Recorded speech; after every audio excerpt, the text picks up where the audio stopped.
Olá, bom dia para você ligado nos canais da Rede Câmara São Paulo. Eu falo ao vivo aqui do plenário 1º de maio da Câmara Municipal, onde em instantes você acompanha mais uma reunião da CPI da íris, a Comissão Parlamentar de Inquérito que tem por objetivo investigar a coleta de íris dos paulistanos na cidade de São Paulo. Para a reunião de hoje estão previstas 4 oitivas de convidados e ainda aprovação de requerimentos. Fique com a gente, as principais notícias do Legislativo paulistano você encontra em sãopaulo.sp.leg.br e também nas nossas redes sociais pelo @Câmara São Paulo.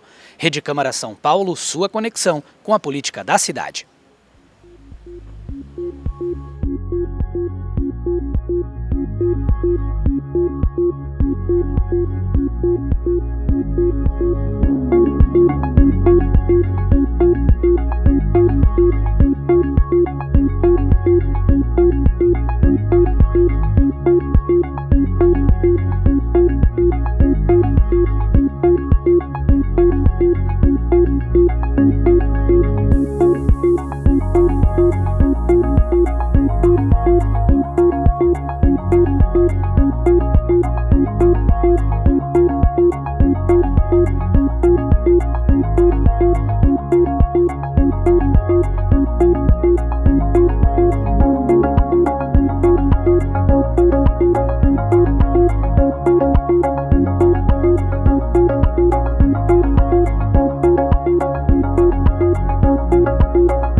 Declaro aberta a 17ª reunião ordinária semipresencial da Comissão Parlamentar de Inquérito com a finalidade de apurar a atuação da empresa Tools for Humanity, que, por meio do projeto World ID, oferecerá recompensas financeiras para realizar o escaneamento da íris de cidadãos paulistanos, processo RDP 2425.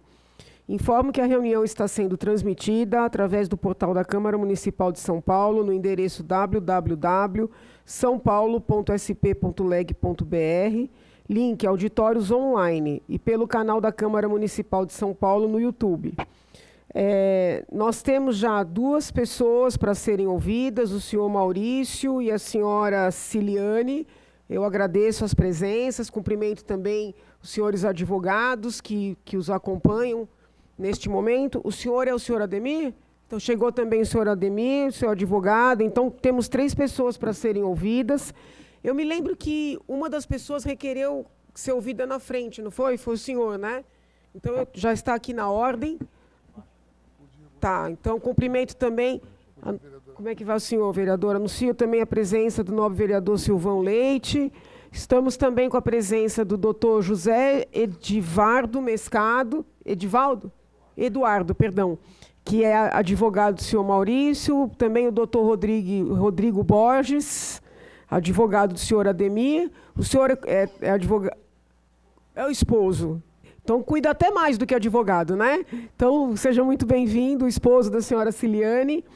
Antes de nós iniciarmos as oitivas, e peço que todos fiquem muito tranquilos, tá? Nós só precisamos, na verdade, entender um pouquinho da dinâmica, dos contatos, dos contratos, então fiquem absolutamente tranquilos, tá? Não tem nada de problemático aqui, as oitivas anteriores deixam isso muito claro. Tem um requerimento que eu queria colocar à apreciação, e eu vou explicar por quê. Como eu fui praticamente em todos os gabinetes, ou fiz mini reuniões com cada um dos colegas aqui no plenário, a minha ideia seria nós caminharmos para a finalização desses trabalhos. Por isso, eu solicitei uma verificação de todos os ofícios expedidos, as respostas que chegaram, e eu confesso que eu não tinha percebido algo que eu considero muito importante, por isso é que trouxe aqui a apreciação dos colegas esse outro requerimento. Em praticamente todos os depoimentos, vem a informação de que a segurança do sistema da TULS reside no fato de eles distribuírem as informações do escaneamento para outras instituições independentes. Meados dos nossos trabalhos, foram expedidos ofícios para essas instituições. 2 desses ofícios foram respondidos, um ainda não. E o que me surpreendeu? Uma das universidades respondeu que não podia responder e a outra foi categórica ao afirmar que não existe nenhum tipo de parceria com a TULS. Então, assim, eu não sei se no meio da documentação esses 2 ofícios, essas 2 respostas passaram. Eu só sei que quando a gente sentou para olhar no detalhe, para poder caminhar para o encerramento, eu encontrei essas respostas que eu considero problemáticas, né? E por isso é que eu trago esse requerimento, vou ler pelas questões formais aqui, pedindo para nós intimarmos formalmente a empresa, e como eu imagino que os advogados da empresa estejam acompanhando, já ficam aqui avisados, a explicarem essa situação e apresentarem documentação comprobatória dessa parceria. Porque, mesmo com essa pulverização das informações das íris das pessoas, há experts que contestam a segurança do sistema. Agora, se nós não temos nem prova de que eles distribuíram essas informações, temos uma negativa de uma universidade, eu acredito que a empresa precisa explicar antes da gente caminhar para a finalização. Então, é um requerimento de número 45 de 2025, requeiro nos termos regimentais, acolhendo a Comissão Parlamentar de Inquérito de Escaneamento de íris, instaurada nesta casa, que seja oficiada a empresa Tools for Humanity, por meio de seus representantes no Brasil, Rodrigo Tosi e Juliana Felipe, para que forneça as informações ora solicitadas. Segundo o documento juntado pela TULS nos autos do procedimento de investigação em trâmite perante a Autoridade Nacional de Proteção de Dados, os fragmentos anonimizados do código gerado a partir do escaneamento das íris seriam armazenados e tratados por terceiros desinteressados.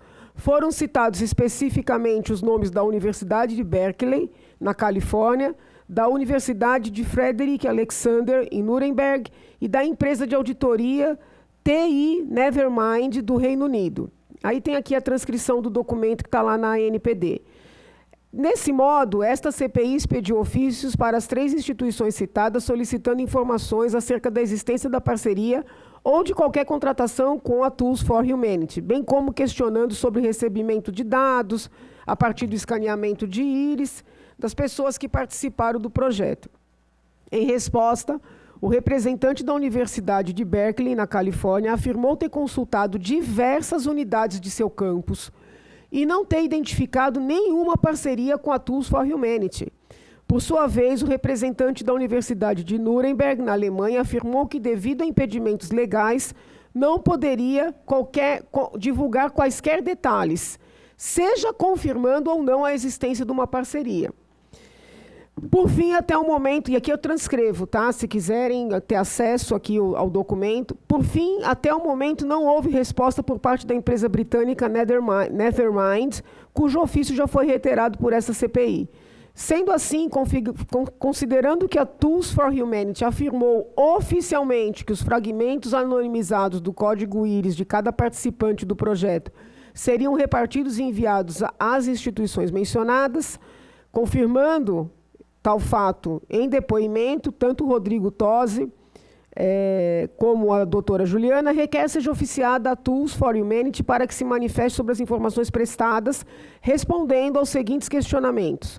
Foi efetivamente firmada alguma parceria ou contratação com a Universidade de Berkeley e a Friedrich Alexander, e bem como com a empresa Nethermind? Quais os respectivos departamentos, unidades ou setores das universidades da empresa com os quais foram estabelecidas as parcerias? Quais os nomes dos responsáveis? Houve inclusão de alguma outra universidade, empresa ou entidade dentre aquelas que receberão os fragmentos anonimizados? Se sim, quais? Quem são os responsáveis? Já foram enviados para essas instituições dados de pessoas que participaram do projeto por meio de escaneamento? Sim, quais tipos de dados? E relativos a quantos indivíduos? Como estão esses dados armazenados? Requer-se o envio dos contratos, instrumentos de parceria ou quaisquer outros documentos comprobatórios das respostas fornecidas aos quesitos expostos. Eu coloco o requerimento em discussão. Não havendo oradores inscritos... perdão. Em discussão. Não havendo oradores inscritos, coloco em votação. Como vota o nobre vereador João Ananias? Favorável, presidente. Como vota o nobre vereador Silvão Leite? Favorável, presidente. Como vota o nobre vereador Kenji Ito?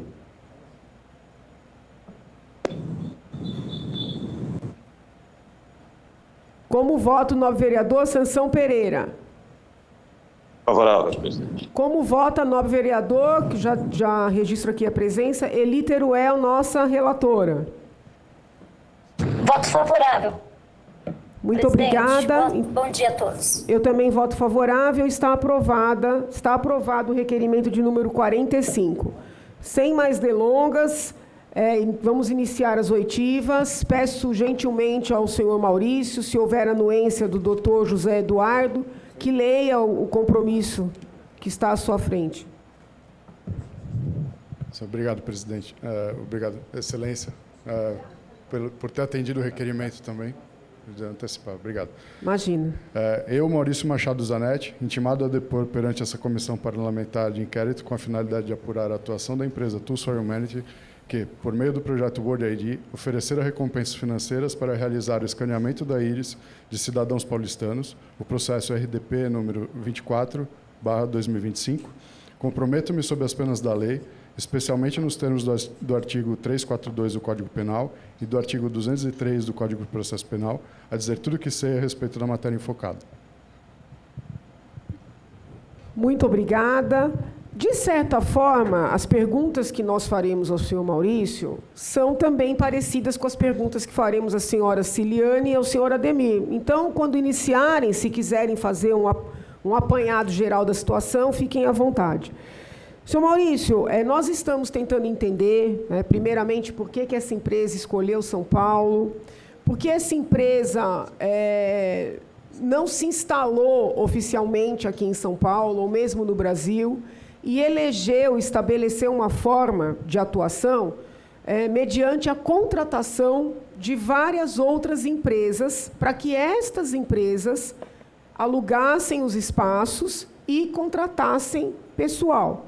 Então, nesse contexto, nós estamos ouvindo os representantes das empresas que foram contratadas, e dentre essas empresas aparece o nome da IGL Network, E na junta comercial consta que o senhor seria o principal representante. E, se estiver correto, né, ou se estiverem corretas as informações que nós levantamos, a IGL foi responsável pela instalação, pelo aluguel, pela condução, né, das atividades de várias unidades da TUS. Então, eu vou ler aqui a lista que eu tenho. No Carrefour Butantã, no Mais Shopping, no Morumbi Town, na Oxam Aricanduva, no Shopping Boulevard Tatuapé, no Shopping Metrô Tucuruvi, no Carrefour da Giovanni Gronchi, no Center Shopping Morumbi, no GPA Morumbi, no GPA Sabará, no Horto do IP, no Mais Shopping, no Mais Shopping 2. Na verdade, da maneira como está aqui, é como se houvesse até mais de uma unidade em cada um desses shoppings.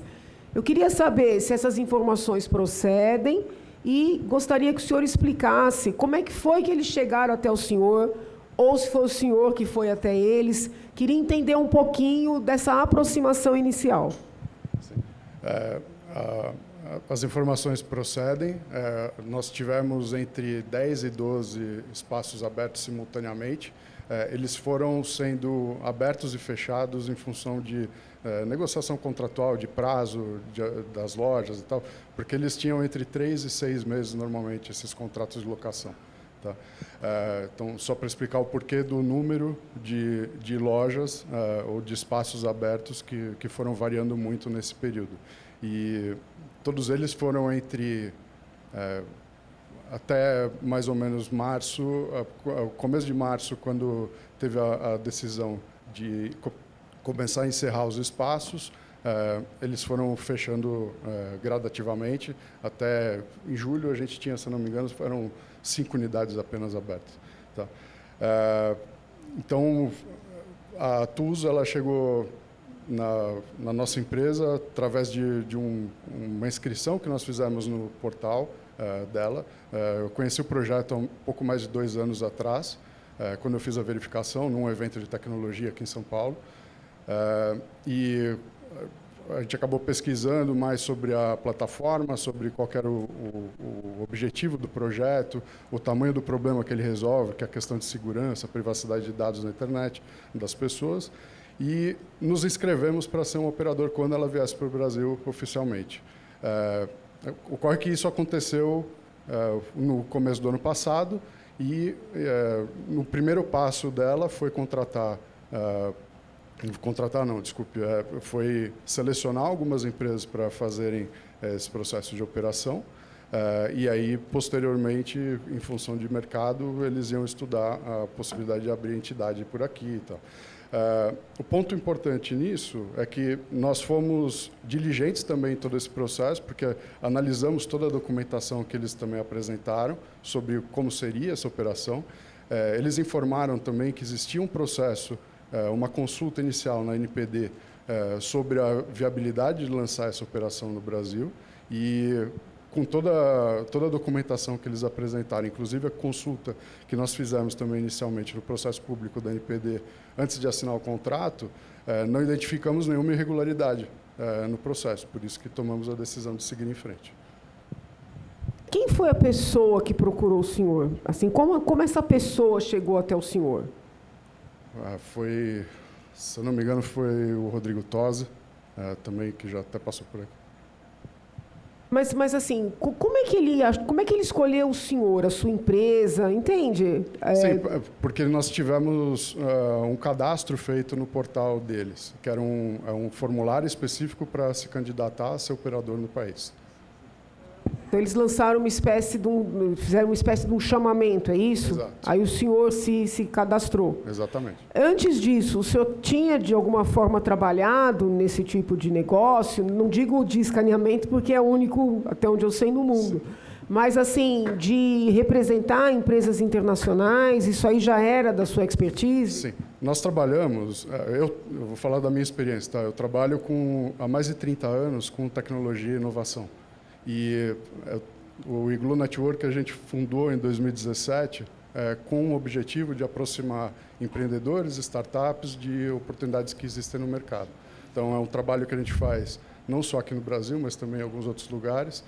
Inclusive, a gente já fez eventos aqui na Câmara em 2022, 3 anos atrás, o Prêmio São Paulo de Empreendedorismo. Selecionamos aqui algumas startups para levar para o exterior, para se apresentarem numa feira de tecnologia também, em parceria aqui com vocês. E é parte do nosso trabalho, nós fazemos isso de uma forma bem cadenciada. E apoiamos muitas ONGs e processos de empreendedorismo social também, tem todo um programa de aceleração de negócio focado em geração de receita, né, para essas ONGs também, para poderem suportar o pessoal. E trabalhamos com isso. Então, sim, já trabalhamos com isso com outras empresas. E o valor do contrato, né, o que o senhor recebeu em WorldCoins?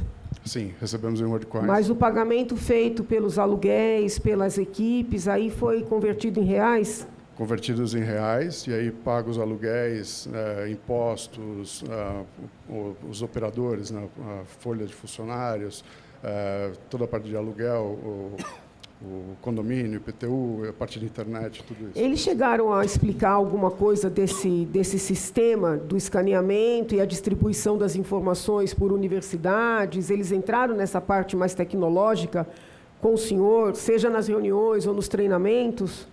Olha, nos treinamentos, sim, eles explicavam de forma superficial, porque esse treinamento ele não era profundo tecnicamente.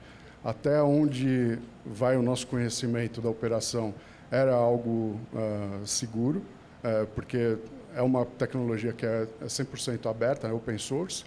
Então, da mesma forma que existem várias outras tecnologias que são extremamente disseminadas, como o próprio Linux, que é um sistema operacional concorrente do Windows, também é uma tecnologia open source. Então, qualquer um pode acessar esse código na internet e fazer uma auditoria.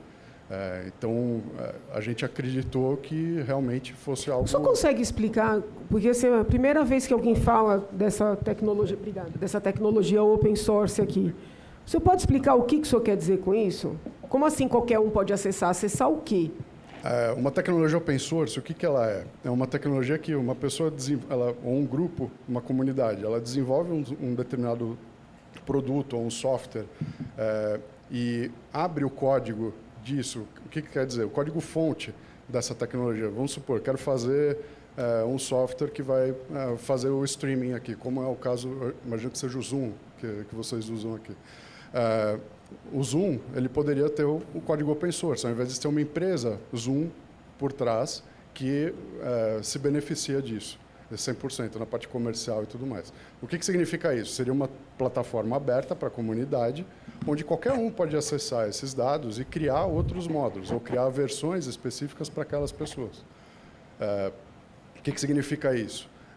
Você pode ter módulos desenvolvidos, então, na própria plataforma da Word, Tools for Humanity, você tem os mini-apps, por exemplo, que são 100% baseados nessa tecnologia open source, ou seja, eu consigo acessar ou criar um novo software usando essa tecnologia da Word open source com o propósito que eu quiser, seja para colocar currículos, consultar vagas de emprego, compartilhar alguma informação de uma determinada comunidade, mas sempre com o viés de que, para usar esses softwares, no caso da Word, tem que ser um humano verificado.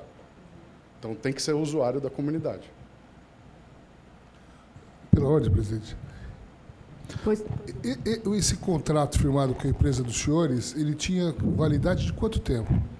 O contrato era de prazo indeterminado. Determinado. Sim. Pela ordem, presidente.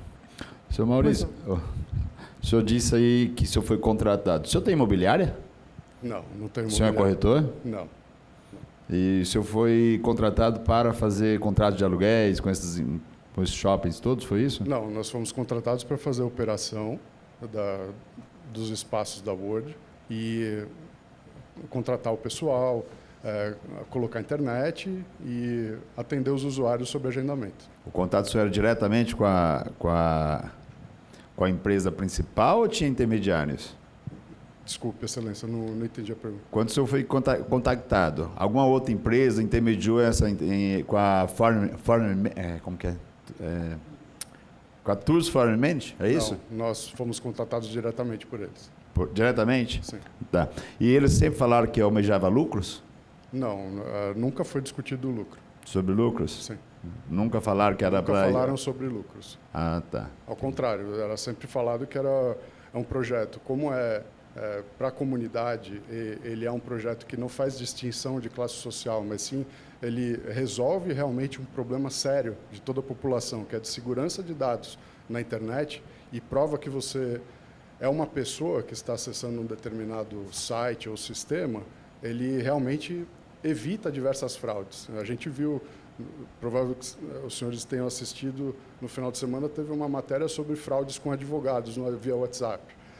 Tem fraudes com o Detran através de digital. São diversos casos. A semana passada teve um chamamento também para 4 milhões de beneficiários do INSS para fazer prova de vida. São problemas que a tecnologia da Word, ela cuida, ela resolve, ela não deixa isso acontecer. Os senhores, quando o senhor diz aí, é assim, porque posteriormente veio outros depoimentos aqui que dizem que a TUS está negociando com a empresa agora para ter lucro. Então, ela está contradizendo o início do projeto, é isso, na verdade, pelo que eu estou entendendo? Não, a nossa informação era muito restrita a como ser um operador no processo. A gente não tinha acesso a informações estratégicas assim como... Não sei se o senhor acompanhou os depoimentos aqui, que agora já tem outras empresas interessadas. Então, o senhor analisa que essa ação da empresa seria só um social mesmo ou ela almejava algum lucro no futuro? Não, eu acho que... Aí é a minha opinião pessoal, Excelência. Uma empresa, ela sempre tem que objetivar lucro, mas o projeto todo da Word, que está sendo discutido, o Word ID, ele está embaixo da fundação da Word, que é uma entidade sem fins lucrativos. Então, na minha visão, são dois processos diferentes e bem distintos. A empresa de tecnologia, ela pode sim licenciar essa tecnologia que ela cria para qualquer uma no futuro ou quando ela bem entender. Como eu citei no caso do Linux, por exemplo, o Linux é um código open source, mas existem diversas empresas que exploram esse software de uma forma paga também. Você tem Red Hat e algumas outras, o SUSE, etc. E essas empresas, elas exploram a tecnologia porque elas enxergam que existe um nicho no mercado que não quer cuidar de desenvolver um aplicativo especial para eles, que é o caso deles. Tá, essa é a minha opinião pessoal. Os senhores implantaram unidades em diversas regiões, né? Essas regiões, os senhores que escolheram ou foram indicadas por eles? Olha, eu quero nessa região, naquela região, pegar esse público, aquele público. Teve alguma orientação nesse sentido? Não, Excelência, de público nunca foi falado, ou classe social, nada desse tema. Mesmo porque o projeto ele transborda isso, ele não pede classe social, ele não pede identificação das pessoas em momento algum. E um ponto principal, nós selecionávamos oportunidades que existiam de espaços pela cidade, passávamos para Tools for Humanity e eles faziam a seleção de onde poderiam ser abertos os espaços. Os senhores indicavam algumas possibilidades e eles que escolhiam. Eles é que tomavam a decisão, esse abre, esse aqui não pode, isso, aqui. Eles faziam a Quantas unidades os senhores? Nós chegamos a ter entre 10 e 12 abertas simultaneamente. Senhor Maurício, quando o senhor fala aí, muitas empresas que fizeram esse trabalho, no geral, para a TUS, o senhor chegou a conhecer elas? Tem muitas pessoas que vieram que nem sabiam o que estava fazendo aqui ou o que estava fazendo com essa empresa. O senhor chegou a entrar em contato com alguma delas, desses prestadores de serviço? Desculpa, Excelência, prestadores de serviço relacionados a quê? Não entendi. Desculpa. Todo esse trabalho foram várias empresas contratadas ou outros intermediários, né? Isso. Locadores não. Teve pessoas, inclusive, que nem sabiam o que estava fazendo para a empresa, na verdade, nem sabia o que estava falando. O senhor chegou a relacionar com essas pessoas para a gente entender um pouquinho o que aconteceu? Porque muitos chegaram aqui nem sabiam o que estava falando, entendeu? Será que teve intermediário de terceirização, quarteirização e aí por diante? O senhor teve relação com as empresas gerais que tiveram aqui? Excelência, não tive. Eu tive relação social com alguns dos operadores, apenas no evento de lançamento, principalmente da Word aqui no Brasil. Pela ordem, presidente. Pois não, vereador Eli. Bom dia a todos. Senhor Maurício, bom dia. Eu estou a caminho da Câmara, mas gostaria de fazer algumas perguntas antes de chegar até o local aí. Se a TUS não tinha registro aqui no país, quem responde legalmente caso aconteça um vazamento de dados dos cidadãos que fizeram o escaneamento da íris? O senhor tem essa ideia? Excelência, bom dia também. A TUS, ela não sendo operacional aqui no Brasil, ela tem mas a relação do usuário ela é diretamente com a plataforma da Word e da TUS for Humanity. Se existir, na hipótese disso acontecer, a gente imagina que a própria TUS seja responsável por esse tema. No nosso lado, já antecipando aqui uma informação, nós fizemos todas as diligências e cumprimos todas as obrigações legais para garantir que o nosso trabalho fosse muito bem executado. E nunca fomos questionados por nenhuma autoridade. Perfeito. Porém, hoje, através da CPI, a gente tem aqui a oportunidade de fazer algumas perguntas. E eu gostaria de saber do senhor também, dentre esses imóveis que o senhor fez a locação, a partir do momento que foram encerradas as atividades, né, como é que ficaram esses processos de contratação do imóvel, por exemplo? Nas cláusulas houveram problemas ou só simplesmente fecharam e eles continuaram pagando seus aluguéis? Como é que ficou isso? Não, os nossos aluguéis eles tinham cláusula de rescisão de aviso prévio de 30 a 60 dias no máximo e foi tudo encerrado normalmente. Não tem nenhum... E no seu contrato, o senhor recebeu em moedas ou eles fizeram um contrato com o senhor, com a sua empresa, de um valor em reais? Como é que foi o pagamento disso? O contrato foi todo feito em WLDs, né, em WorldCoins. Em moedas? Sim, em moedas. Certo. A CPI também é estranha, até eu acredito que, eu falando por mim, mas acredito que a própria CPI, a gente estranha o formato dessa abordagem das pessoas, onde foi oferecido dinheiro, né, em troca, dinheiro que eu digo moedas, né, em troca do escaneamento da íris, especialmente para as pessoas, como o senhor falou aí, não tiveram um contato e nenhum relacionamento falando sobre como é que seriam as pessoas mais em vulnerabilidades, pessoas com mais entendimento na parte de tecnologia. As pessoas aqui que estiveram, muitas delas, e eu ouvi muitas pessoas fora da CPI também, que não quiseram se expor, elas, muito humildes, elas diziam que muitas vezes nem sabiam o que era uma íris e nem entendiam que isso seria um dado pessoal sensível. Os senhores acham que essa forma da coleta foi ética? Excelência, assim, são alguns pontos aqui que a senhora colocou. O ponto sobre coleta de íris, ele não existia coleta. Existia o escaneamento e a participação das pessoas num projeto que é muito focado na segurança digital. E nenhuma Desculpe. O senhor entende que é uma coleta de íris? Não houve coleta de íris. Até onde a gente sabe, as informações que temos sobre o projeto é que as pessoas fizeram a verificação de humanidade. Porque não existe uma coleta da íris, a íris continua na pessoa e todas as informações que são tiradas através do equipamento... Continua na pessoa, porém foi tirado ali o que mais sensível ela tem, que é a sua íris, que é a forma de entender que ela, como diz a TUS aí, ser humano ou ser um robô, né?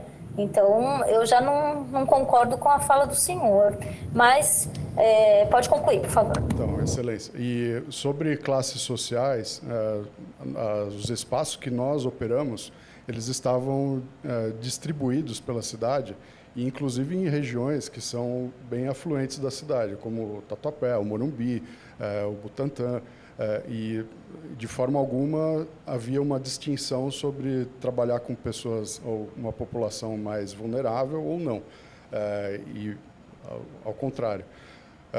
E todo o processo de treinamento que era dado para os operadores, que por sua vez repassavam isso para a população que participava do projeto, cobria todas essas informações sobre a questão do que é a Iris, e além disso a pessoa também tinha que instalar o aplicativo no celular e dar uma sequência de leitura e aceite de termos de uso, vídeos, etc., antes de proceder com o processo que colocava a pessoa na frente do equipamento, da orbe, para fazer a verificação de humanidade. Então, quando a gente olha para tudo isso, na nossa visão, o processo era seguro e viável, porque estava sendo respeitado o que estava ali no termo de uso. E para a participação desse projeto, as pessoas recebiam tokens de incentivo e não havia uma venda da Iris, e tampouco o escaneamento dessa Iris. E dentro do trabalho que os senhores adquiriram, que foi através dessa feira de tecnologia que o senhor se colocou à disposição, os senhores tinham ciência de que o escaneamento da íris é um procedimento que exigia não só autorização, fiscalização sobre as leis brasileiras de proteção de dados? Porque eu percebi que o senhor falou que, mediante aos documentos que foram apresentados, estavam tudo em ordem. O senhor também não fez uma pesquisa fora dali? Excelência, nós fizemos todas as diligências na época da assinatura do contrato, que isso aconteceu há quase um ano atrás. E, na época, existia já uma consulta prévia na NPD sobre a legalidade ou não de fazer essa operação, e a NPD não fez nenhum apontamento, ao contrário, ela fez a liberação dessa operação aqui no Brasil. E o início da operação em 13 de novembro só aconteceu após esse crivo da NPD. Deixa eu fazer só... Vossa Excelência quer... Obrigada, presidente, por enquanto. Eu agradeço. Tem mais algum colega que esteja online que queira fazer alguma indagação? Eu continuo intrigada com essa informação que o senhor trouxe sobre o fato de a TULS utilizar uma tecnologia open source. Eu queria tentar entender melhor o que é que o senhor considera ser open ali, porque até onde nós havíamos compreendido, a TULS criou essa tecnologia, faz o escaneamento, ou não sei qual palavra que o senhor utiliza, mas faz essa fotografia, né, da íris do ser humano, que, no caso, é como se fosse uma identidade mais detalhada do que, por exemplo, as digitais, tá? E aí dá para a pessoa como se fosse uma chavinha, que seria um pedacinho dessa fotografia, tá? Os outros pedaços, segundo a empresa, eles espalhavam por outras instituições, que nós estamos tentando confirmar isso. Então, na nossa visão, por todos os depoimentos, seria algo assim, nada open, porque para, por exemplo, um banco utilizar essa tecnologia de segurança da TULS, teria que adquirir o sistema da TULS para poder ter acesso a toda aquele enfileirar de informações, onde faltaria um pedacinho, que seria justamente a chavinha do indivíduo, né? Então, eu não consigo enxergar, nesse contexto, nada open, a não ser que nós estejamos compreendendo errado, né? Então, eu queria, se o senhor puder explicar o que é esse open, ou open aqui seria o aberto, né? Ou o senhor está querendo dizer o seguinte, já que um banco pode adquirir essa tecnologia, um país pode adquirir essa tecnologia. Por exemplo, hoje nós utilizamos o eGov. Nada impede amanhã que o governo adquira essa tecnologia e que, no lugar de trabalhar com esse eGov, com reconhecimento facial, todo mundo seja obrigado a ter uma chavinha, né, de íris, vamos dizer assim. Mas não será algo open, porque você tem que adquirir, entende? Então, eu queria entender onde é que está o open aí. Sim, Excelência, obrigado pela pergunta, por me deixar contribuir um pouco aqui com isso.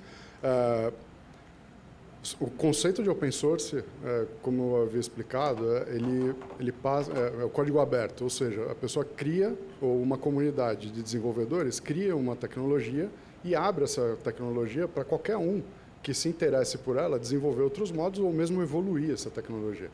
O que significa isso? Quando a gente fala no caso da Word, qualquer empresa ou banco, como a senhora está colocando, poderia acessar esse código, implementar um módulo de validação de identidade na plataforma dele sem custo algum.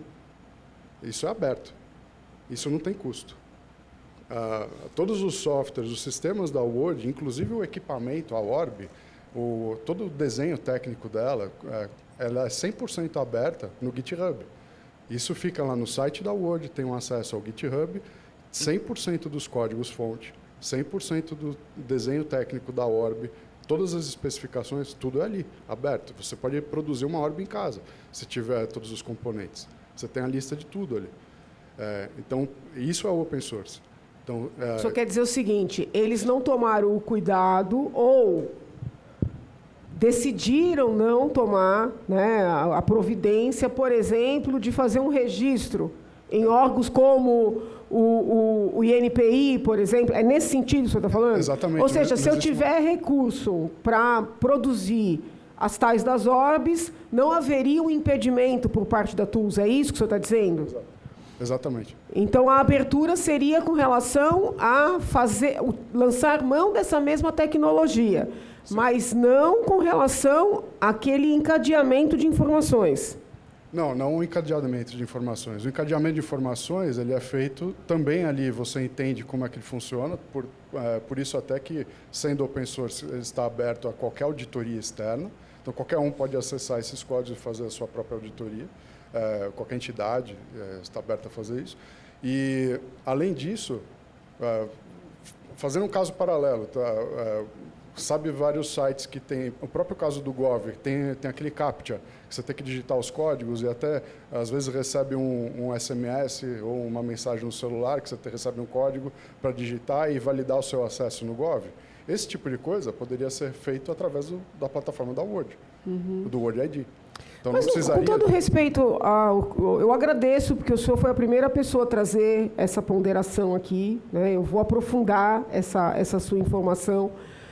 Mas eu não consigo ver, com todo respeito, ver muita lógica, porque assim, os representantes da empresa que vieram aqui foram muito categóricos de que eles estão fazendo visitas e reuniões com setores da iniciativa privada, com setores do poder público, não só no Brasil, mas em vários países, para fornecer a tecnologia deles. E eles não negaram que esse fornecimento não é uma doação, é uma venda.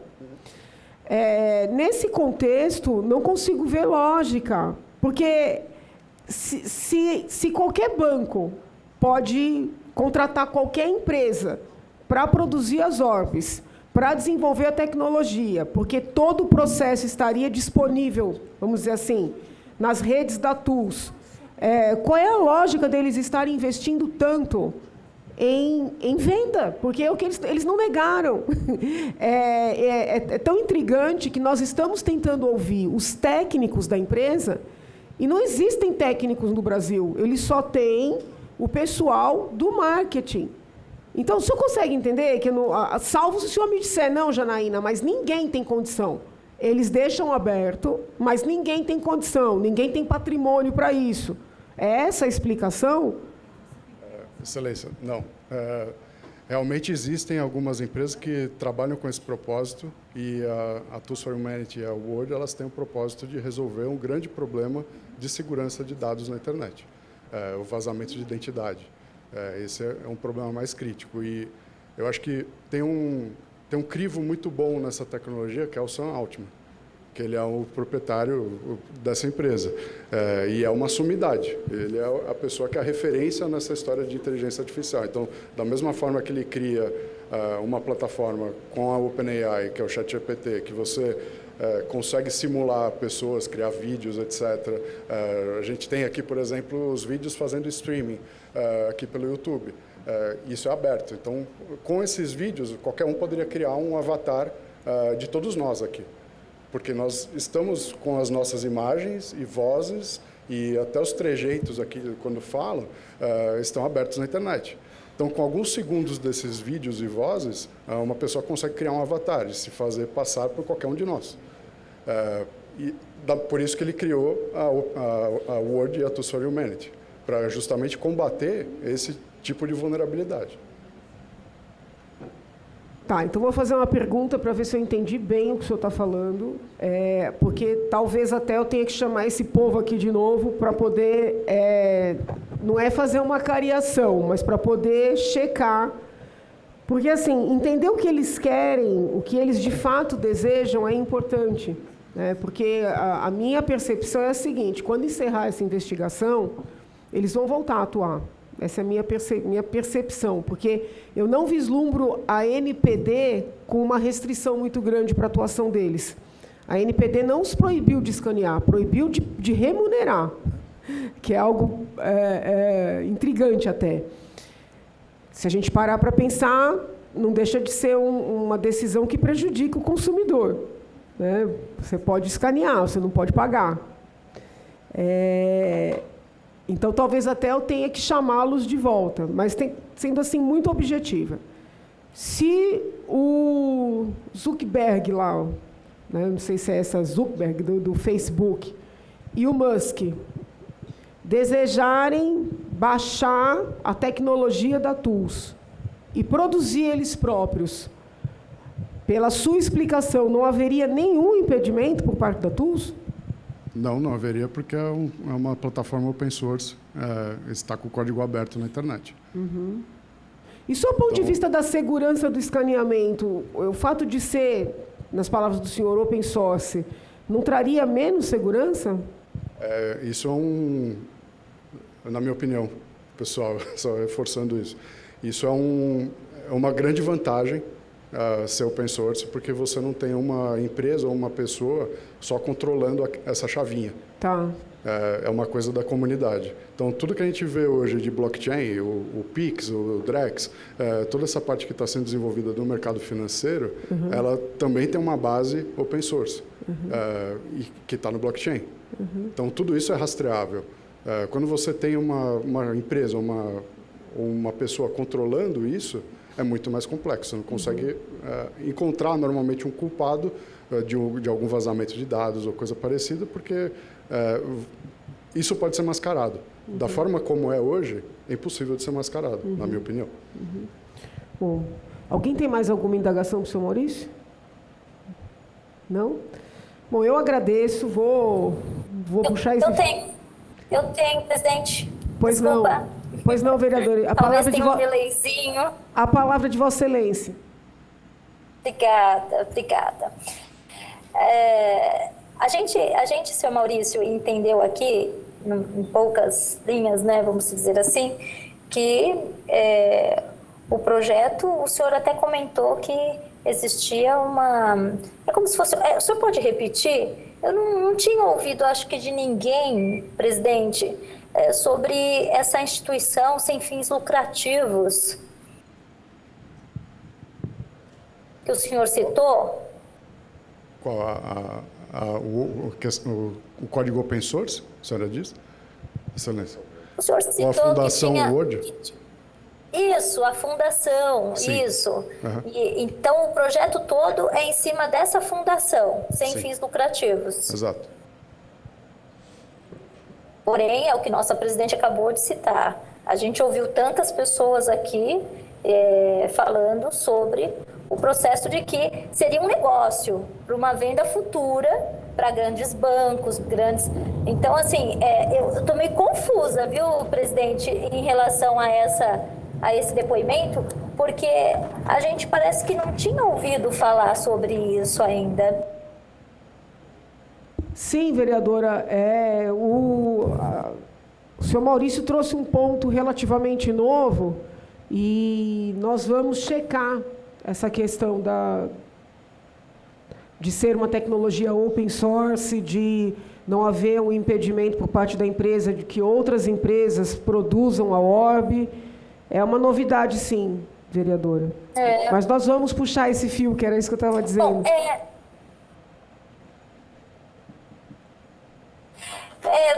por favor, seu Maurício, a migração de dados já coletados pela...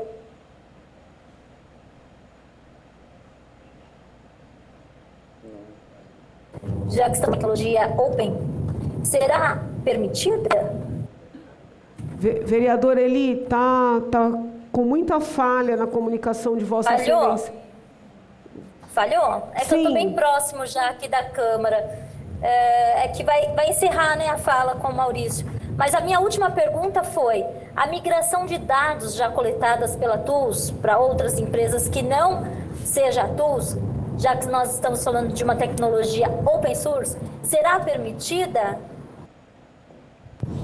Excelência, como o nosso entendimento e como a própria plataforma descreve bem, não existem dados que são migrados e nem em propriedade da TULS e nem da Word.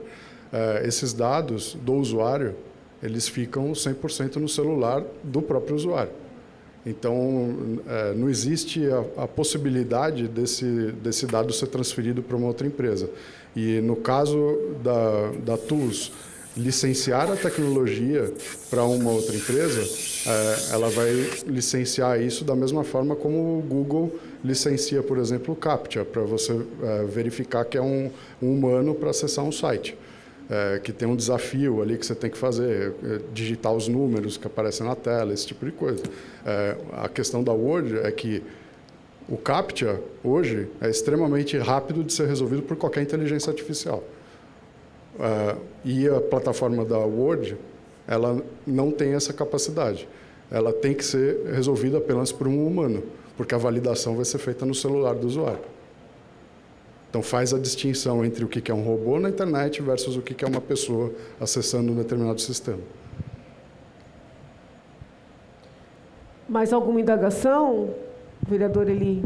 Eu agradeço, vereador. Eu estou aqui sobre o top, e aí é capaz que não pegue melhor o áudio. Obrigada por enquanto, senhor Maurício. Obrigado, senhor. Nós agradecemos, vereador Eli. Só mais para finalizar, o senhor, respondendo a vereadora Eli, falou em licenciamento. Só para compreender, quando eu fiz a pergunta sobre o Musk, Zuckerberg ou qualquer terceiro, o senhor estava pensando em licenciamento? Ou na produção automática, independentemente de... Entende? Porque quando a gente fala licenciamento, é necessário ter uma autorização. E sim, essa ideia inicial que o senhor trouxe prescindiria de uma autorização. Então, só para eu compreender, no seu raciocínio, seria necessário ter um licenciamento? Excelência, no mundo de open source, na internet, principalmente no mercado, sempre existe, quando você vai usar um software open source, você tem que dar um aceite numa licença de uso desse software. E não necessariamente existe uma compensação financeira, mas o licenciamento ele sempre existe. Então, mas aí se é necessário ter o licenciamento, o poder sobre essa tecnologia segue com a TULS, né? Não, mas a questão é que ele é aberto. Qualquer um pode desenvolver um novo módulo, qualquer um pode entender aquela tecnologia. Independente de licenciamento? Independente de licenciamento, entendi. Sim. Tá. Se a senhora acessar o site da Word, word.org, lá embaixo tem um link lá do GitHub, ele acessa 100% dos códigos de tudo isso que a gente está discutindo aqui. Senhor Maurício, mas nesse caso, como ficou, não tem ela é, como diz, ela foi compartilhada ou dividida em várias partes, né? Se ela não vai ter todo o código fonte lá que diz que tem aquele código, ela vai conseguir ter esse acesso? Excelência, aí é uma coisa diferente, porque uma coisa é o que é o software, outra coisa é como que o usuário está acessando esse software e os dados desse usuário eles estão só no celular dele. E outra coisa é o uso da tecnologia. São coisas diferentes. O que a gente está falando aqui é que no site, no GitHub, que é o repositório onde ficam todos esses códigos open source, eles ficam lá disponíveis para qualquer um acessar. Sim, mas não tem dado nenhum da plataforma, não tem os usuários, não tem absolutamente nada. Mesmo porque a plataforma não guarda isso. Ela não faz a identificação do usuário de forma alguma. Nunca pedem o CPF, o nome da pessoa, nada disso. É simplesmente a pessoa baixa o aplicativo, vai até um centro de verificação e valida a humanidade dela. Só isso. Obrigado. Alguém tem mais alguma indagação? Não?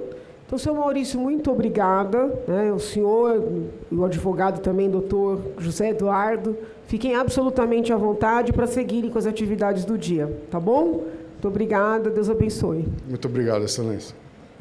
Bom, pela ordem aqui, nós passaríamos à oitiva do senhor Ademir. É isso, né? Tem algum problema com a senhora Ciliane? Dá para ficar mais um pouquinho? Acho que vai ser mais rápido. Dá para ficar? Pode ser? Então vamos lá. Senhor Ademir, se não houver objeção, tem um termo de compromisso à frente do senhor. Eu peço que o senhor, por favor, proceda à leitura.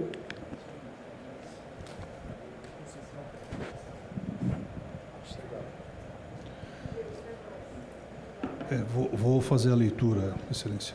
Eu, Ademir Oliveira Rodrigues, intimado para depor perante a Comissão Parlamentar de Inquérito com a finalidade de apurar a atuação da empresa Tools for Humanity, que por meio do projeto World ID oferecera recompensas financeiras para realizar o escaneamento da íris de cidadãos paulistanos. Processo RDP número 24/2025. Comprometo-me sob as penas da lei, especialmente nos termos do artigo 342 do Código Penal e do artigo 203 do Código de Processo Penal, a dizer tudo o que eu sei a respeito da matéria enfocada. Muito obrigada. Senhor Ademir, é a mesma situação, né? Nós verificamos aqui que o senhor, a princípio, seria responsável pela empresa Vetor Serviços e Participações Limitadas, que foi contratada pela empresa World ID e que teria aberto pelo menos 7 pontos, não sei se foi isso mesmo, na Rua Rosa Pavone, na Avenida Penha de França, na Avenida Garcia Dávila, na Rua Capitão Pacheco, na Nossa Senhora do Sabará, Nossa Senhora da Lapa e o Shopping Lapa. E fez também a contratação de pessoal, né? Várias pessoas contratadas aqui, inclusive com salários pagos, uma lista grande. Senhora Laís, senhor Ronaldo, Camille, Singrid, Adriano, Laiane, João Pedro e assim por diante. Aí eu queria entender se procede, né? E como é que o senhor foi procurado, se o senhor se inscreveu nesse chamado que foi feito pela empresa, como é que foi esse relacionamento? Procede sim, nós chegamos a operar essas 7 lojas e as pessoas que trabalharam conosco, todas elas foram registradas, CLT, essa lista que Vossa Excelência leu eram funcionários nossos.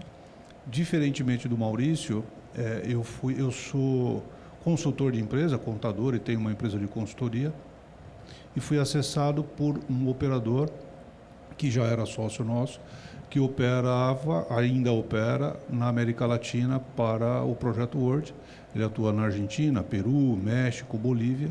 Eles foram convidados para fazer essa operação aqui no Brasil e me chamaram para fazer parte por ser daqui, por conhecer a legislação, que sempre é um complicador para quem vem de fora, e dessa maneira eu vim parar no projeto. Uma pergunta para o senhor que eu não fiz para os demais, mas me ocorreu agora. Eles devem ter pago o senhor em WorldCoin também. Sim. E imagino que o senhor tenha feito a conversão para poder fazer os contratos de aluguel, pagamento de pessoal.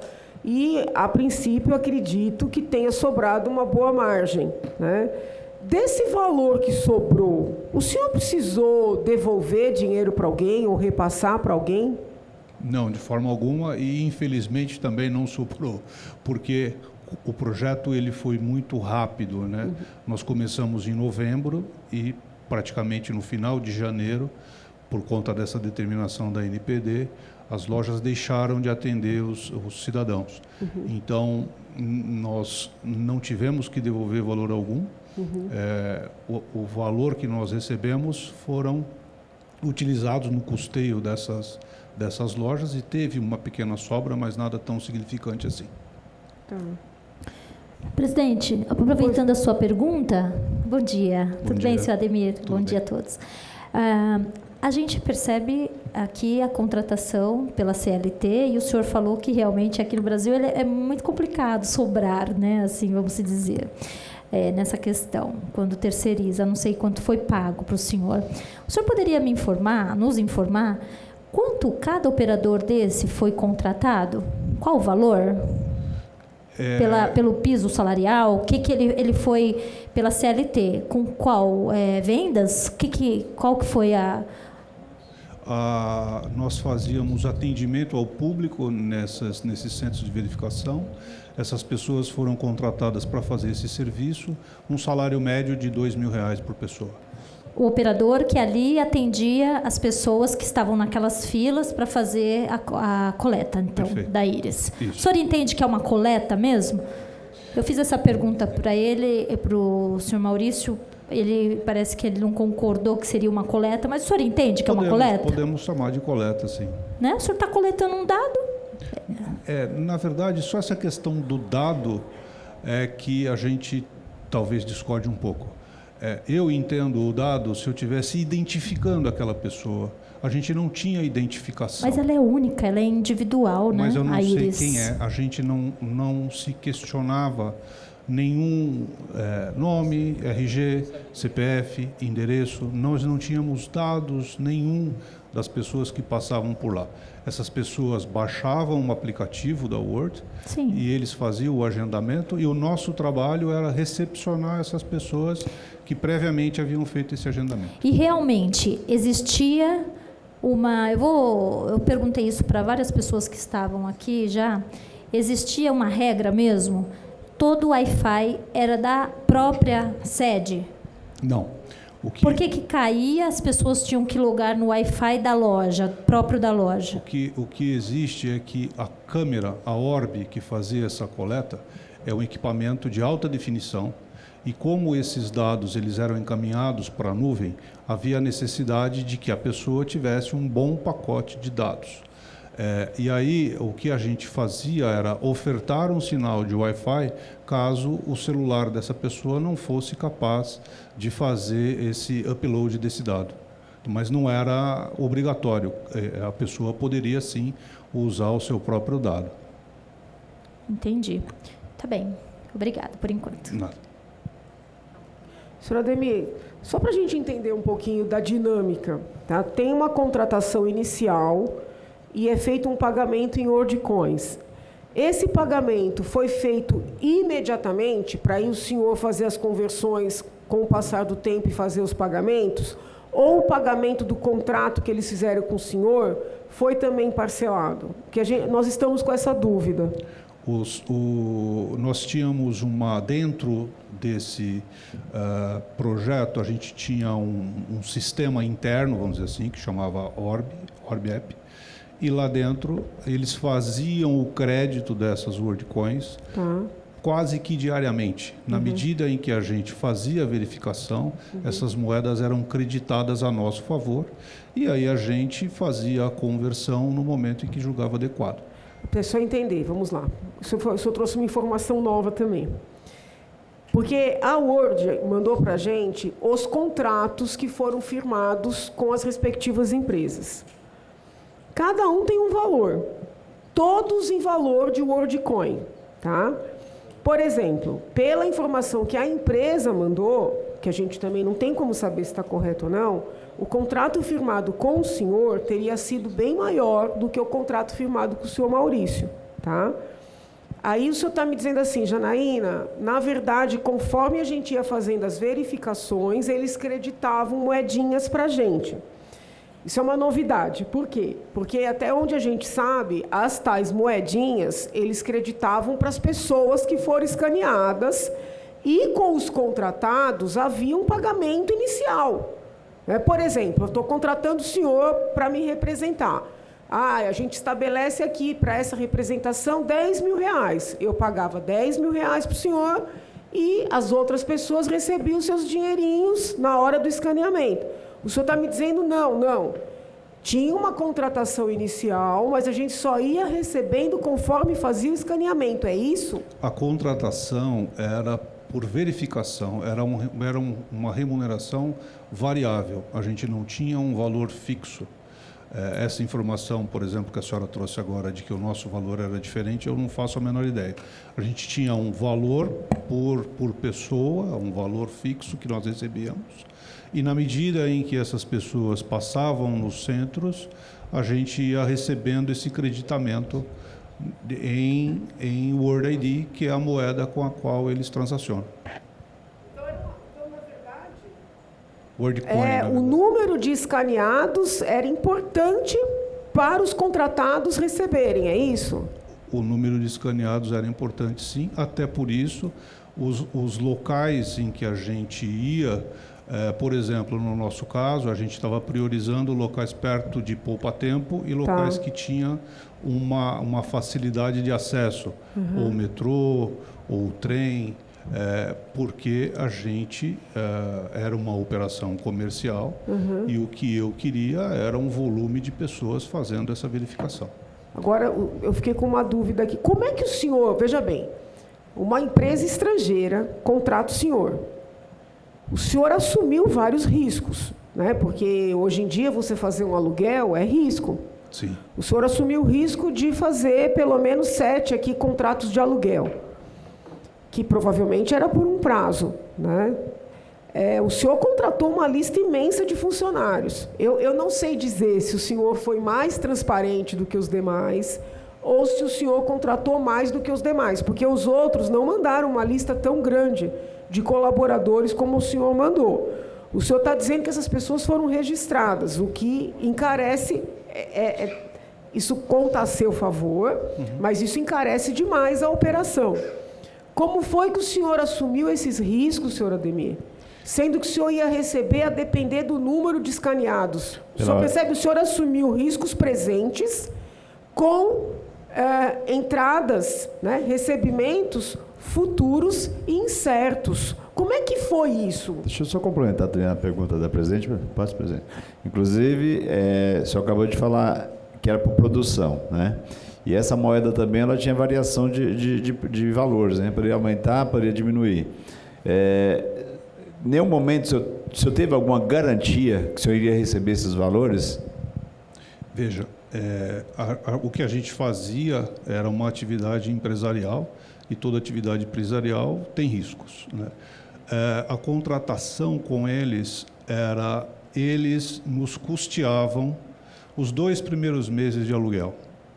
Então, o que a gente tinha com eles era que na nossa remuneração, os 2 primeiros meses eles nos reembolsavam e também nos reembolsavam os custos com reforma que a gente tinha para poder colocar essas lojas em pé. A partir daí, o risco do negócio era meu. O que acontece é que, quando esse projeto nos foi apresentado, veio dessa pessoa que já operava em outros lugares, então a gente já tinha conhecimento de que, de fato, havia uma procura e que as pessoas estavam indo para fazer essa verificação. Como nós tínhamos esta garantia dos 2 primeiros meses relativos ao aluguel, foi o tempo em que a gente viu que as verificações ocorriam e a nossa remuneração era suficiente para custear isso tudo. Uma pergunta, por favor. Só complementar também, Ademir. Você investiu em marketing para atrair essas pessoas ou só abriu como se fosse... Porque a gente... uma franquia hoje aqui no Brasil, ela faz um estudo, como o senhor falou. Nós vamos em estações onde há um número maior de pessoas que possam passar, visualizar. Uma rede de franquia, ela vai computar quantas pessoas por minuto passam naquele local para que ela seja uma franquia aberta com sucesso. Acredito que o senhor tem essa mesma mentalidade. A partir do momento que o senhor entendeu, mesmo tendo a garantia, diferente de alguns outros que talvez não tenham o mesmo operador que o seu sócio, lá fora fazendo a atuação, né? O senhor tinha algum tipo de comprometimento em... como se fosse um royalty ou um FUP dessa marca para que a TUS trouxesse? Não, eu acho que talvez eu esteja misturando um pouco as informações, né, na questão de franquia, mas a gente visualiza aqui na nossa regra nacional de que para você alugar um espaço, você tem que, o proprietário, obviamente, que vai obter um contrato de prestação de serviço e tal. E a contratação, ainda mais, a pergunta da nossa presidente, inclusive, foi de que a CLT ficaria muitos, né, encargos. Hoje, para ser empresário no Brasil, realmente precisa ter assim, muita, né, sensibilidade. Porque não é brincadeira você aí contratar tantas pessoas. Então, a própria TUS, ela te deu essa segurança? Ela te deu essa segurança financeira, como eu disse, como a gente disse, e também essa questão... O senhor não contratou mesmo, só para voltar, né, a nenhum tipo de empresa que fosse divulgar para atrair as pessoas? Não, de maneira alguma. O atendimento ele sempre foi feito de pessoas que tinham previamente agendado no aplicativo da Word. O nosso trabalho, a nossa responsabilidade era ter um espaço com pessoas treinadas para fazer a recepção dessas pessoas que iam até lá. O senhor falou que os pontos mais estratégicos seriam periferia, locais onde tivesse mais população, não? Não periferia. Locais em que era de fácil acesso e que tinham mais trânsito de pessoas, sim. Mas isso foi a nossa visão de negócio, não necessariamente era assim os demais. Sim, porque a gente ouviu muitos depoimentos de pessoas que entraram numa fila qualquer sem que soubesse o que estava fazendo, não baixaram via aplicativo e não fez nenhum tipo de reserva, como o senhor está falando. Não foi assim. As pessoas, impossível. O que acontecia era assim. As pessoas formavam aquela fila mediante fila? Vamos ver o que está acontecendo. E aí, quando souberam que tinha 200, 300 reais ali e que ela precisava daquele troquinho para fazer, daquele dinheiro para fazer o pagamento de um boleto, por exemplo, né, ela atraía. Então, o senhor acha que, se não tivesse o fator financeiro de retribuir a pessoa a ganhar umas moedinhas, o senhor acha que não teria sucesso no Brasil? Não sei te dizer, porque a gente não sabe o que... A sua opinião. O que motivaria essas pessoas a irem, né? Responder por partes. Toda pessoa atendida nos centros era previamente agendado. O que acontecia é que, de fato, as pessoas, por curiosidade, passavam nos locais e viam lá pessoas aguardando o momento de serem atendidas, questionavam o que era aquilo. O meu pessoal recebia treinamento para explicar o que era. A gente indicava que essa pessoa baixasse esse aplicativo e fizesse o agendamento. Não necessariamente até era na nossa loja, porque neste aplicativo ele conseguia enxergar horário, local, em qualquer uma das lojas que estavam abertas. A pessoa fazia esse agendamento e ia até lá no horário. Era assim que funcionava.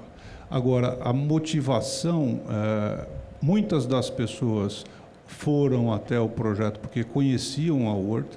Ela já tinha vindo no Brasil um tempo antes e feito um projeto. Haviam pessoas aqui no Brasil que já tinham WordCoins em carteira. A WordCoin é uma moeda virtual. Eles tinham essa moeda em carteira. Quando a Word resolveu abrir a loja, eles comunicaram essas pessoas que já tinham essa carteira, e essas pessoas foram as primeiras que começaram a ir até as lojas. Então, foi dessa maneira que a coisa se deu. Nós não fizemos nenhuma publicidade, nós não podíamos, inclusive, fazer. O que a gente fazia era o atendimento às pessoas. Entendi. E consta também que na TUS dizia ter as parcerias com universidades e centros de pesquisas internacionais, inclusive a Universidade da Califórnia, Berkeley. Os senhores podem, assim, comprovar que essa parceria existia mesmo, de fato? O senhor tem essa informação? Não tem. Isso é interno da Word. O que a gente sabe é a mesma coisa, de que eles se valiam dessas universidades. A mesma informação que a senhora tem é a informação que a gente possui. Perfeito. O senhor voltaria a fazer essa mesma operação? Voltaria. Voltaria? Foi lucrativo, então? Porque o senhor falou que não sobrou nada, mas para fazer uma operação toda dessa tem que ser lucrativa, não é? Sim, foi lucrativa. Então o senhor faria novamente? Faria novamente. E seria mais lucrativo ainda se não tivesse parado. Senhor Ademir, aqui o senhor contrariou umas perguntas aqui que a vereadora Eli disse. Primeiro, o senhor disse que eram agendados. Mas anteriormente o senhor disse que seria um espaço onde tinha grandes movimentações. O senhor falou próximo a Poupa Tempos, a INSS, então são espaços, então o senhor está contrariando um pouquinho que o senhor falou que precisava ser agendado. Então as pessoas eram captadas na rua, como nós ouvimos vários depoimentos aqui, que as pessoas passavam, era captado e jogado lá para dentro da loja. Né? Nós ouvimos depoimento. Então, tem uma grande contradição aqui. O senhor confirma o que você está falando ou a pessoa que falou anteriormente está ou mentindo aqui no depoimento? Ou induziu, né? Ou eu, né? Não sei. Pode ser também. Eu não sei responder como é que os outros operadores atuavam, né? A determinação que a gente tinha e a forma que nós atuávamos foi sempre por agendamento. Ocorre que, pensando de uma maneira empresária, que eu tinha que fazer isso, esse projeto, quando ele começou, e até de uma maneira muito rápida, tanto é que foram verificadas 600 mil pessoas num curto espaço de tempo, a nossa expectativa é de que esse processo ele iria acontecer até um platô e depois ele iria cair. Teria um desinteresse que iria ocorrer. Nesse momento desse desinteresse, as pessoas continuariam vindo até a nossa loja, continuariam atuando como agendamento, mas nós teríamos mais pessoas circulando por ali. Deixa eu fazer uma pergunta, você só responde se o senhor quiser. Pelo cálculo que nós vemos aqui nos contratos aqui, o senhor falou inicialmente que eles pagariam os 2 primeiros meses. O senhor poderia informar mais ou menos quanto o senhor recebeu nesses 2 primeiros meses? O que eu informei é que eles pagariam os 2 primeiros meses do aluguel. Não necessariamente eles nos pagaram. O senhor falou de reformas estruturais e tal. Deixa eu ver se eu consigo esclarecer. Do mesmo jeito que o senhor Maurício falou, a gente ia até um ponto, entendia que aquele ponto fazia sentido, levávamos isso até o Word e ela dava um ok, pode abrir. Nesse momento do pode abrir, a gente fechava o contrato de locação e começava a fazer a reforma. Esse valor gasto na locação e na reforma nos era reembolsado. Além do reembolso, nós também recebíamos pelo nosso trabalho. Então, não é que a gente só recebia os valores do aluguel. A gente recebia esses valores mais o valor que a gente fazia pelo atendimento. Os salários, eles eram antecipados também? O senhor pagava, depois ele reembolsava? Não, os salários eram a responsabilidade nossa, mas como eu disse, o nosso pagamento ele acontecia quase que diariamente, na medida em que a gente... O salário também era, senhor Ademir? A nossa remuneração, veja, como que funcionava? Eu tinha uma remuneração pelo serviço prestado. Os custos para fazer essa operação eram meus. Então, salário, energia elétrica, internet, tributos e o próprio aluguel a partir do 2º mês, ele era de responsabilidade nossa. E esses pagamentos eram feitos em função do atendimento que a gente fazia e a remuneração nos era creditada nessa conta quase que diariamente. Eu fiz a pergunta de valores porque nós fizemos um cálculo aqui mais ou menos aqui, então realmente a operação foi bastante lucrativa, né? Pelas informações prestadas para a gente aqui, tem um valor bem, hoje em dia, que ninguém ganharia no Brasil numa qualquer operação, qualquer salário, né? Pela informação que foram prestadas para mim. Por que eu fiz essa pergunta para o senhor? Os valores que são astronômicos, né? Em vista aos demais, né? Porque foi um lucro que ninguém ganharia esse salário hoje no Brasil em 2 meses, né? Pelo que nós estamos vendo aqui, convertendo a moeda, como o senhor disse aqui no começo, né? Eu não tenho esse dado que o senhor tem aí, eu não consigo lhe dizer. Obrigado, senhor Ademir. Esse reembolso dos aluguéis iniciais das reformas também foi em WorldCoin? Também. Também foi em WorldCoin. Eu pergunto se algum colega tem alguma indagação a fazer, ao senhor Ademir? Eu tenho ainda. Pois não. Eu tenho. Senhor Ademir, Pois é. o senhor acaba de dizer que todo o processo de escolha do local era feito por vocês, a responsabilidade, porém, o senhor contratou alguma imobiliária também? Mais um terceiro para isso? Claro, né? Sim, o senhor não é imobiliária, né? Sim. E aí, localizando o local, o senhor disse que eles aprovavam, então passava todo o processo, então eles queriam que fosse perto de Poupa Tempo, estação de metrô, locais onde as pessoas tinham mais visibilidade, é isso? Acredito que sim, porque foram os lugares que a gente procurou e foram os que eles autorizaram. A parte jurídica hoje, depois que essa CPI foi montada, o senhor teve mais algum contato com eles? Eles estão cientes de que o senhor está aqui hoje, respondendo todas essas perguntas? Disponibilizou a parte jurídica para os senhores também? Não. No contrato tinha isso? Não tive esse contato, não. A gente teve contato com eles até o momento em que as lojas foram encerradas. Após? Não. Quando eles falaram para o senhor assim, a operação vai parar, o senhor não achou estranho? Não, porque... Qual foi a justificativa? Porque o senhor tinha um compromisso com o proprietário, com os funcionários. Qual foi a sua primeira reação em relação a isso? A gente vinha acompanhando todo esse processo que se deu com relação à NPD, e eles nos retratavam em reuniões periódicas que fazíamos de como é que isso estava. O custo... Essas reuniões eram virtualmente, obviamente, sim, né, por sim. estarem fora. Isso. Eu queria que o senhor respondesse. E aí...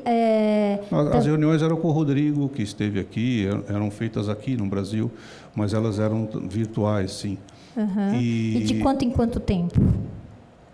Para dar até uma justificativa da coleta, né? Até porque o que era o negócio mesmo ali lucrativo era a quantidade de pessoas que estariam sendo escaneadas, correto? Correto. Porque se não tivesse público, não teria lucro.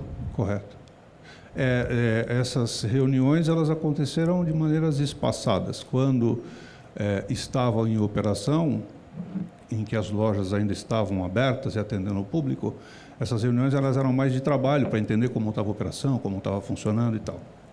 Depois, quando a NPD veio e proibiu a distribuição das WorldCoins, nós passamos a ter reuniões semanais, depois quinzenais, depois mensais, para que a gente tivesse ao par do que estava acontecendo com relação à operação. Em algum momento, chegou a operar sem oferecer? Não. Não. Não. Não. Ninguém aceitaria, talvez? O que o senhor acha? Não sei. Na verdade, o que eles nos disseram, e faz sentido, é que o sistema utilizado, a forma de fazer, ela é a mesma no mundo todo. E aí, para que atendesse a essa determinação da NPD, eles teriam que mudar sistemas, mudar produtos, e aí isso não foi feito. Perfeito. Muito obrigada pelas respostas. Senhor Ademir, nós, até pelos documentos que nós temos analisados, nós entendemos que as tais moedinhas, elas iam mudando de valor diariamente, tá? Mas se o senhor pensar aí numa média, quanto é que a empresa do senhor ganhava por cada pessoa que tinha a íris escaneada? O senhor consegue uma média? Em torno de $4 por pessoa. $4 por pessoa.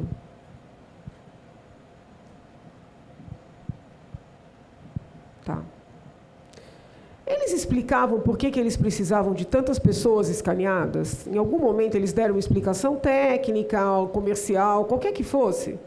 Não, a gente não sabe qual era a quantidade de pessoas esperadas. O que a gente sabe é que o projeto ele existia, mas eu não sei lhe dizer. Tá. Algum colega tem mais alguma pergunta? Senhor Ademir? Não? Tem alguma coisa que nós não perguntamos que o senhor gostaria de acrescentar? Não, Excelência. Não? O doutor? Não?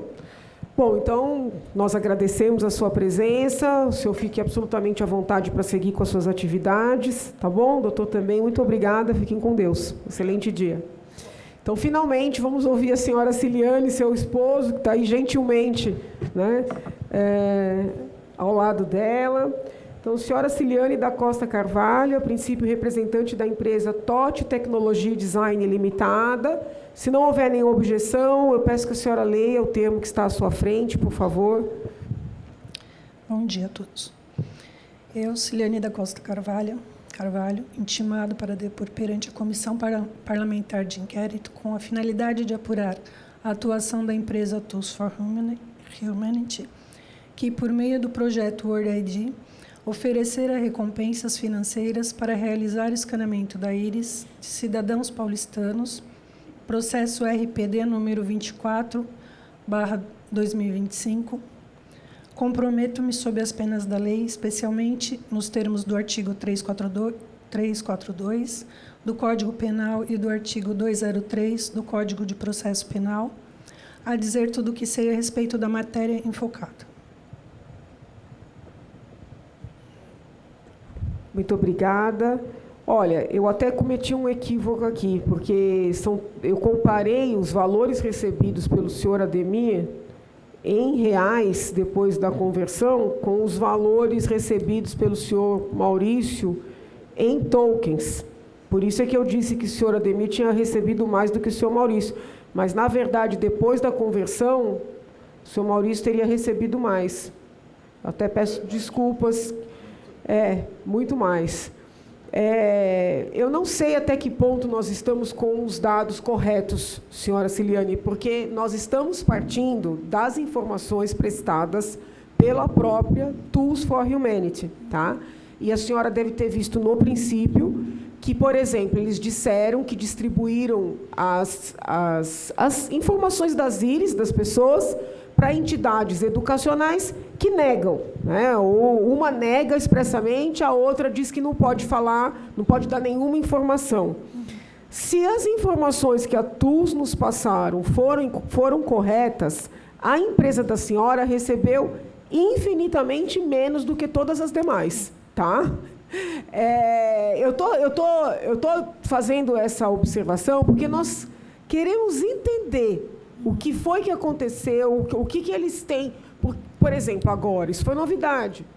Pagar por pessoa escaneada foi novidade. Então, assim, isso corrobora a minha interpretação desde o início, que havia um interesse comercial nessas pessoas, né?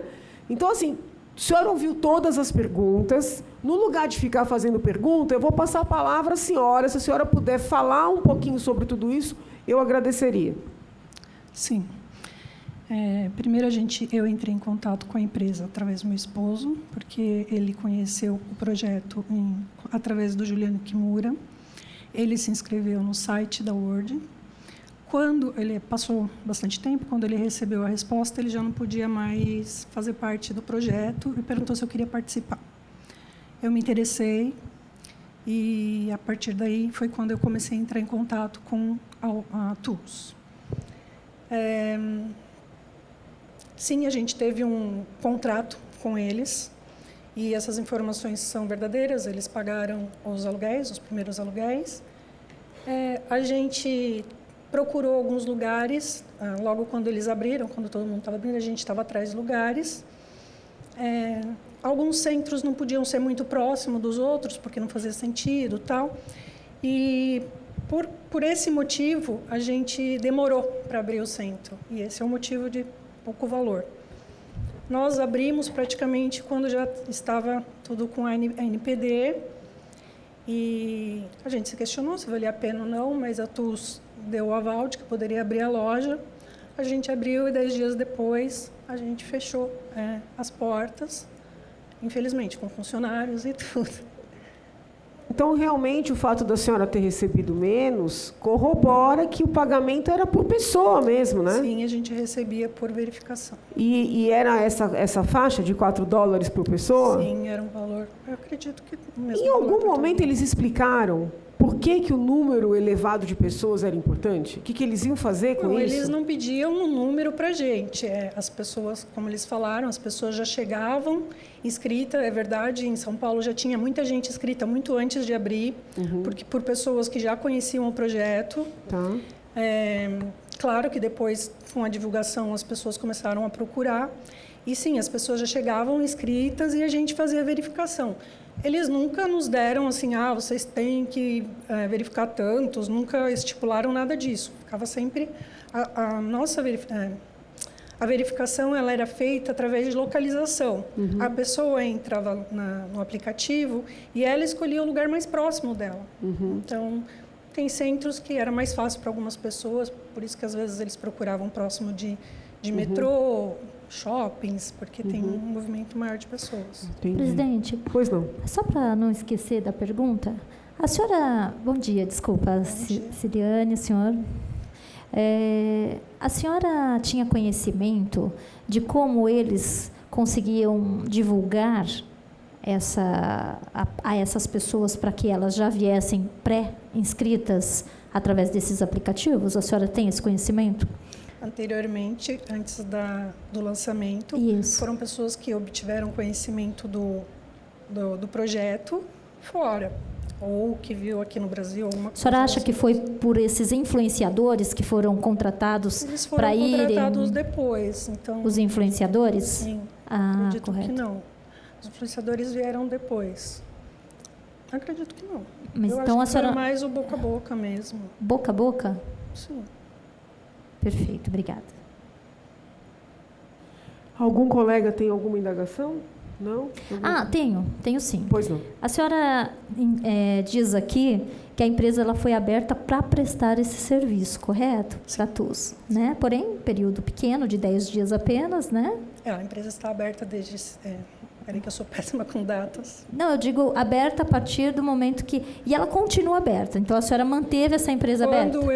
Quando vocês mandaram um e-mail para para responder as questões, a empresa estava aberta. Hoje não mais? Um tempo depois eu tive alguns problemas de saúde familiar e a empresa está me dando alguns gastos e agora no mês de setembro eu pedi para a contabilidade fechar a empresa. Encerrar. Então, se houvesse futuramente uma volta da TUS com o projeto, a senhora reativaria, faria novamente? Se eles me convidassem, sim. Faria? Sim. Ok, obrigada. A empresa da senhora funcionou quanto tempo? A loja aberta. Isso. A empresa, sim, o CNPJ. A empresa, só um minuto, por favor.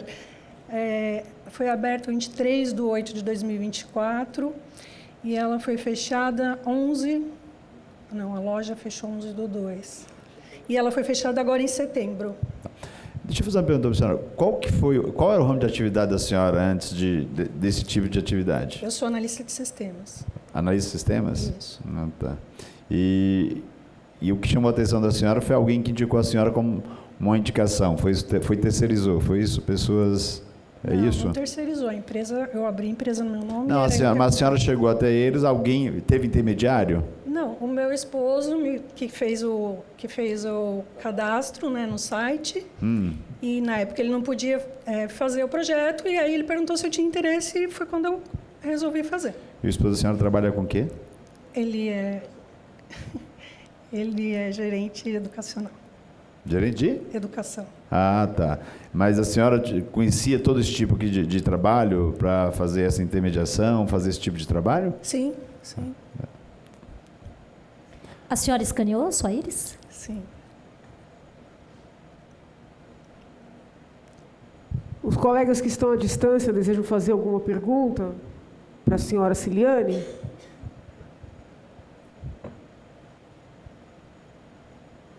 Eu acredito que seja só isso, né?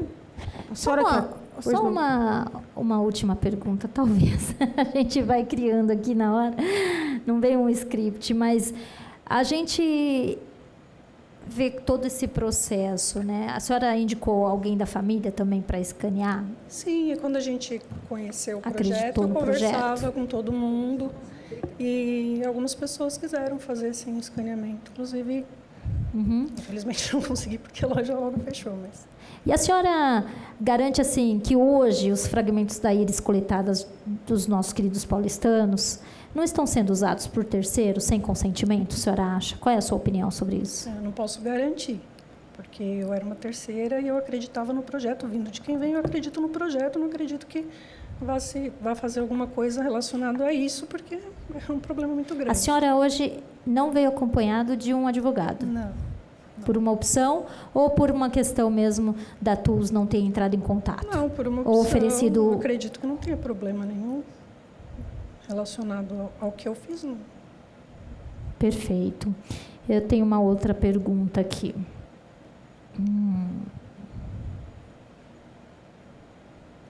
Alguns registros também de contrato que as pessoas realmente achavam que foram tratados de forma seguras, não enviados para o uso comercial, mas sim tecnológico, fora do país.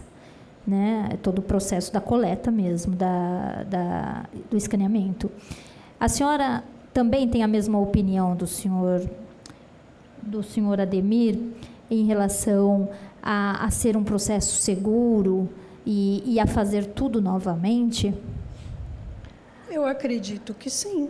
Vocês estão falando que ergueram uma nova possibilidade de chamar eles novamente por causa das universidades. Eu acredito que eles vão explicar isso e acredito que sim. Correto. Então, em relação a essas questões das universidades, a senhora também não tinha conhecimento? Não. Não? Não.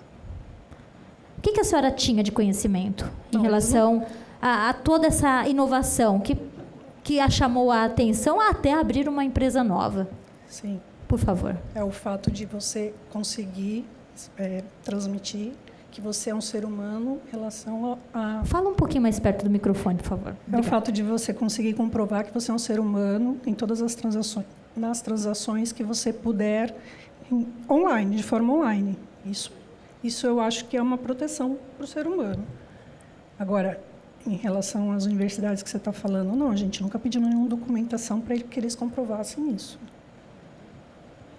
Perfeito. Muito obrigada, presidente. A senhora é da área de tecnologia, né? E a senhora ouviu o colega que antecedeu, o senhor Maurício, falando dessa tecnologia open source. A senhora tem conhecimento disso? Consegue confirmar? Entendeu aqui o nosso diálogo? Poderia falar um pouquinho a respeito? Eu entendi tudo o que ele falou, porém eu prefiro que eles expliquem, que a TUS explique, porque eu não sei de fato se realmente alguém possa desenvolver o mesmo projeto. Eu não sou competente para isso. E nos treinamentos? Eu imagino que a senhora tenha participado de algum treinamento. Eles falaram algo sobre isso? Os treinamentos eram basicamente como lidar com a ORB, que era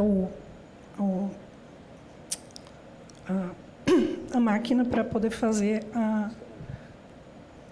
a verificação da íris. Tá certo. A senhora tem conhecimento, um dos influenciadores que estiveram aqui na nossa reunião passada, ele informou sobre uma mini, que seria uma URB, que a gente conheceu aqui pelos processos, mas ele também disse que lá nos Estados Unidos, né, presidente, a gente também tinha uma novidade que ia ser lançada, que é uma mini, é uma portátil. A senhora tem conhecimento? Não, eu não tenho conhecimento nenhum. A senhora também teve o convite para ir até os Estados Unidos, como os influenciadores? Não. Não? Tá ok, obrigada. Tem algo que a senhora queira acrescentar? Eu acredito que não. Não? Seu esposo que está aí do lado, alguma coisa? Não? Então, senhora Ciliane, muitíssimo obrigada, viu? Fique à vontade, pedimos desculpas de atrapalhar o seu dia, desejamos um excelente final de dia para a senhora, seu esposo e sua família toda, tá bom? Obrigada. Muito obrigada. Então, nós temos, a princípio, um depoimento para a semana que vem, né, de uma pessoa que viria hoje e não pôde, pediu a redesignação. Até eu deixo aqui registrado que quaisquer pessoas que venham a ser notificadas, intimadas, convidadas, que nós podemos fazer a tomada do depoimento à distância, né, porque as pessoas ficam, às vezes, preocupadas, então não necessariamente tem que vir até aqui. Nós temos um depoimento para a semana que vem, então já fica aqui oficial isso. E agradecendo imensamente aos colegas que participaram dessa sessão. Nada mais havendo a tratar, declaro encerrada a 17ª reunião ordinária da CPI da Íris, sendo certo que a Secretaria enviará a todos os membros a convocação para as próximas reuniões, inclusive para a da semana que vem, terça-feira, às 10h30. Estão encerrados os nossos trabalhos. Muito obrigada, excelente dia a todos.